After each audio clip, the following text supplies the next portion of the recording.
major to not to finance, don't worry about it. I'm not going to talk to you about the world of finance or capital markets where I have spent 17 years. In fact, when the organizers called me to speak to you and said that we don't want you to speak about the outlook for the world economy or the world financial markets, I was a bit baffled. Because that is what I have been doing for the last 17 years, and my thesis work was on exchange rates. But they asked me to say you should avoid these things. I think they were smarter. Because they must have heard that a good macroeconomist is one. They must have been aware of the fact that a good macroeconomist is one who gets his forecast for tomorrow right in 1 year's time. In other words, you listen to his forecast and do the opposite. Wait for 1 year and do what he said. So in my case, probably they didn't know whether I was a good macroeconomist or a bad one, and therefore they weren't sure if the forecast would come true at least 1 year later or many years later. So they asked me to speak about something else. Of course, I'm going to use my experience in the financial markets as a backdrop to what I'm going to do in the second innings of my life, as I call it, starting hopefully from July. But also, these events of the last 2.5 to 3 years in the global financial markets are basically the motivation to do what I'm planning to do. If you look at the global financial markets of 2008, when a lot of economies in the world went through crisis, explanations for those events center around the US. That the US economy had a housing problem, too many people borrowed money, and too many banks made mistakes, too many bankers earned bonuses, etc. But the point is, the problems were not just in the US, but they were also in other countries in the world. Ireland, Spain, Greece, Iceland, and even in Asia. So it was a universal problem. So how can we therefore find explanations only in the US? The answer is, all of us assumed that we had conquered the global financial and economic cycles. This was a crisis of hubris, not a financial or economic crisis. And that is why when Tyler Cowen of the Marginal Revolution blog wrote his short monograph called The Great Stagnation, he correctly identified the crisis as not a financial economic crisis, that it was a crisis of hubris.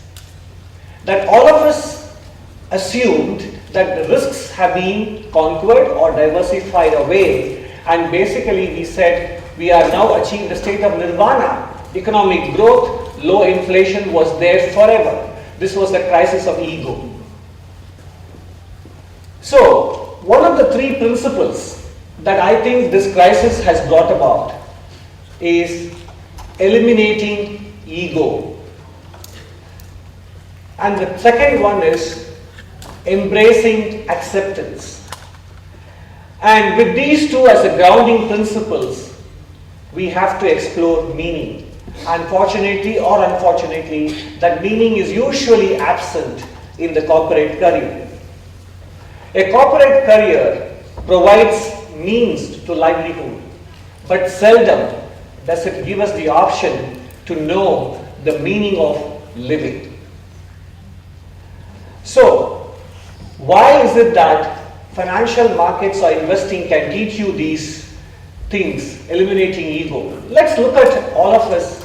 Maybe some of you are still too young to be investing money in the capital markets, but those of you who have would have noticed something from your own behavior.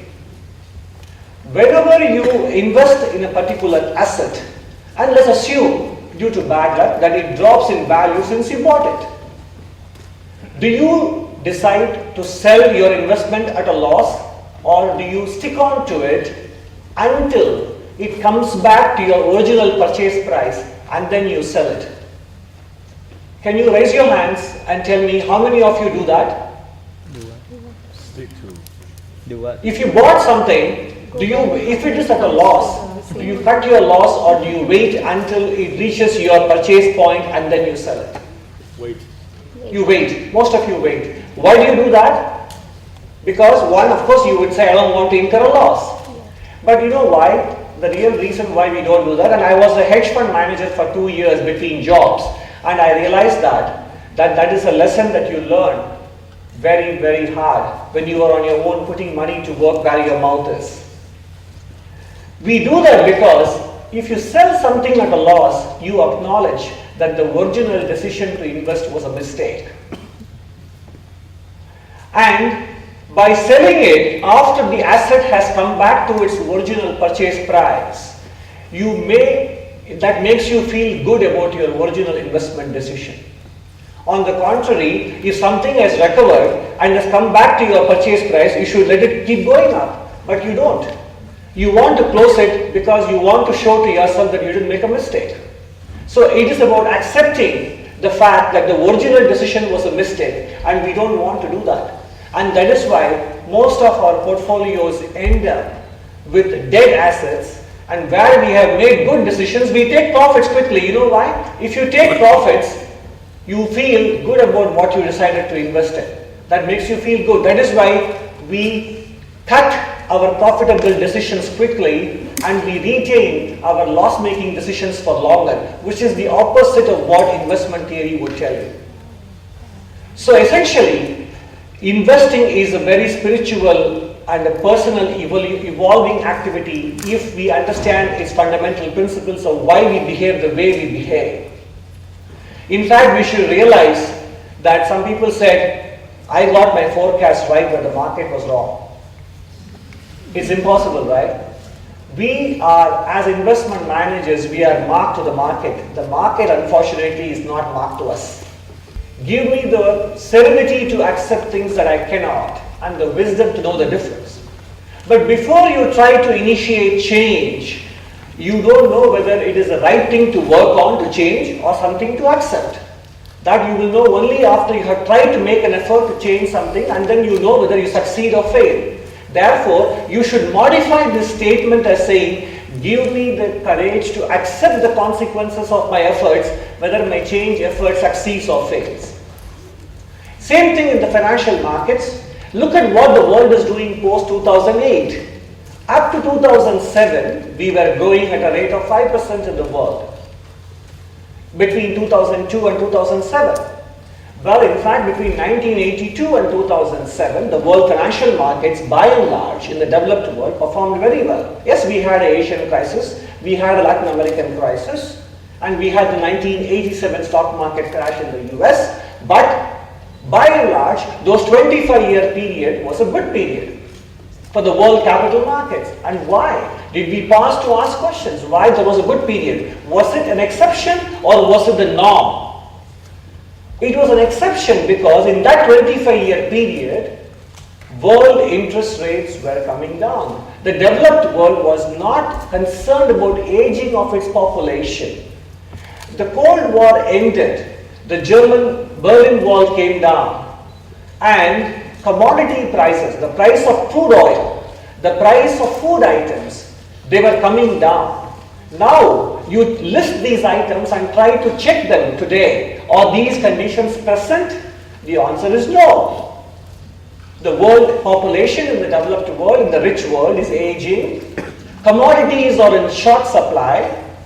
Prices are rising. Interest rates are at rock bottom levels. They are not going to go down anymore. If only they will only go up. And governments in the developed world are broke.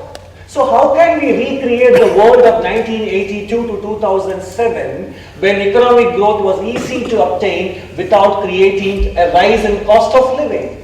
There has to be an acceptance that we are living in a world of finite resources. India, China, Indonesia, Brazil, South Africa, and Russia cannot grow in the same manner in which, unfortunately, the Western world grew. We have to reinvent the paradigm. There has to be an acceptance of that reality. So, it is not possible for the world to grow as it did between World War II and the end of the millennium. So acceptance, embracing acceptance is an important concept, not only in our personal lives as the reality comes to us, but also in the world of investing, in the world of policy making. And the third thing is about exploring meaning in our lives. I said initially, in the corporate life, it provides you a means to living, but not the meaning of life.